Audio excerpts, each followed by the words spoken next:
Welcome to this explainer. I want you to take a quick second and just think about the device you're using right now. Pretty much every single message you send, every website you scroll through, every high-definition video you watch, it's all powered by computers. They're so deeply woven into the fabric of our everyday lives that, honestly, we kind of take them completely for granted. But the journey to actually get to this point, it's one of the most fascinating stories of human ingenuity out there. Which really begs a massive question. How exactly did we evolve from using, simple counting tools made of wood and beads into creating highly intelligent machines that can literally learn and solve incredibly complex problems? Well, that's exactly the journey we're going on today. Okay, let's just dive right in. Here's our roadmap. We'll start with the dawn of calculation, move into Generation 1's giant brains, check out the Silicon Revolution, explore the personal computing boom, and finally, look at the future with AI and quantum. And as we go through these, keep an eye out for one amazing trend. As these machines shrink down in physical size, they completely explode in intellectual power. All right, Section 1, the dawn of calculation, going from ancient tools to mechanical gears. For thousands of years, our very human need to calculate things faster is what drove us from just using simple stones to building actual mechanical devices. Way back around 2500 BCE, the abacus emerged. It was brilliantly simple, sure, but it enabled much faster arithmetic, really laying the very first foundation for computing. Fast forward quite a bit to 1642, and we get this great mini-narrative. A young Blaise Pascal invents the Pascaline.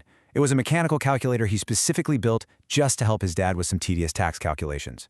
Then, jumping to the 19th century, Charles Babbage envisions the analytical engine. Now, even though it was never actually completed during his lifetime, it was absolutely revolutionary. It introduced concepts that totally mirror modern computers, things like memory, arithmetic processing, and input-output systems. And honestly, you absolutely cannot talk about Babbage without honoring Ada Lovelace. She worked with Babbage's designs and brilliantly wrote what is widely considered the world's very first computer algorithm for that uncompleted analytical engine. Because she saw that machines could process so much more than just numbers, she totally earned the title of the world's first computer programmer. Section 2. Generation 1, the giant brains, the electronic behemoths. We're leaping forward now into the 1940s, leaving mechanical gears behind and stepping into the first generation of true electronic computing. Now, what's genuinely mind-blowing here is the sheer physical scale of these things. Running from the 1940s to the mid-1950s, the core technology wasn't a tiny microchip, it was these glowing glass vacuum tubes. Machines like the ENIAC were absolute behemoths. I mean, they literally took up an entire room, weighed several tons, and sucked up just a staggering amount of electricity. And actually operating them? Yeah, you couldn't just sit down and type on a keyboard. Programming them meant dealing with complex machine language and physical punch cards, which made them incredibly difficult for anyone but top-tier scientists to use. So, while vacuum tubes technically worked and got the job done, they burned out constantly, and obviously, they took up way too much space. The massive hurdle for engineers became clear. How in the world do we make these giant machines smaller, cooler, and just a whole lot more reliable? That brings us to Section 3, the Silicon Revolution, shrinking the machine. This right here is where the physical footprint of computing changed forever. The absolute game changer was the transistor. Its invention entirely transformed computer technology, rapidly phasing out all those fragile, hot vacuum tubes. Practically overnight, computers got smaller, significantly faster, highly reliable, and they consumed just a tiny fraction of the power. Let's actually look at how this builds across 3 vital steps. Step 1. Transistors hit the scene. And right alongside them, software gets a massive upgrade with new programming languages like Fortran and COBOL. This made coding so much easier than punching holes in cards. Step 2 kicks off the 3rd generation, integrated circuits. This was a total revolution. Engineers figured out how to cram thousands of electronic components onto one single, tiny silicon chip, making computers incredibly compact and affordable. Which leads perfectly into Step 3. Operating systems improved drastically. Now, multiple users and different applications could run at the exact same time. Suddenly, standard business offices and universities were totally empowered by this newly accessible computing power. Section 4, the personal computing boom, our 4th generation. This is where computing power finally breaks out of the laboratory and lands right smack in our living rooms. So, the crucial point to grasp here is this massive number, over 1 million. With the invention of the microprocessor, engineers could suddenly integrate millions of tiny transistors onto a single solitary chip. That unbelievable level of density, that is the beating heart of the 4th generation. Because of that tiny microprocessor, we start seeing massive ripple effects. We get the explosive rise of personal desktop computers.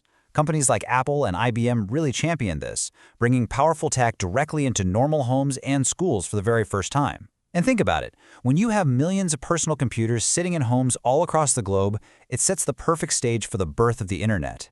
That's a development that completely transformed communication, education, and commerce, essentially connecting billions of people. From there, the tech just kept refining, ultimately evolving into the lightweight laptops and super powerful smartphones we literally rely on every single day. And I think this contrast brilliantly illustrates the journey we've been on. Think back to the 1st generation ENIAC, room-sized, weighing tons, powered by glowing tubes, and ridiculously difficult to operate. Now compare that to the 4th generation smartphone, pocket-sized, packed with microprocessors, and connecting you to the entire globe with a swipe. It is just a staggering leap in human innovation. Moving to Section 5, the future, looking at AI and quantum in the 5th generation. We are officially living in an era where machines aren't just rigidly calculating anymore, they're actually learning. Modern AI, especially when you combine it with cloud computing and advanced robotics, has completely rewritten the rules on what a machine can do. Today's computers effortlessly recognize human speech, they understand incredibly complex images, and they translate foreign languages instantly, in real time. Even more amazingly, they're diagnosing medical diseases with pinpoint accuracy and generating completely original, creative content. The computer has really evolved from a simple calculator into a full-blown collaborator. But the innovation absolutely hasn't stopped there. Quantum computers operate on an entirely different set of physics, which means they might very soon solve problems that are utterly impossible for today's most powerful supercomputers. We're talking about potential breakthroughs in science, chemistry, and medicine that are going to push the boundaries of human knowledge even further. The whole history of computers is basically this story of relentless, just continuous innovation. We've traveled all the way from the humble wooden abacus to giant machines that filled entire rooms, straight through to interconnected AI networks spanning the globe. But technology, it keeps evolving every single day. The next chapter in computing is literally being written right now. So my final question to you is, will tomorrow's innovator be you? Thank you so much for joining me on this explainer, and I really hope this sparked your curiosity to go out and learn even more.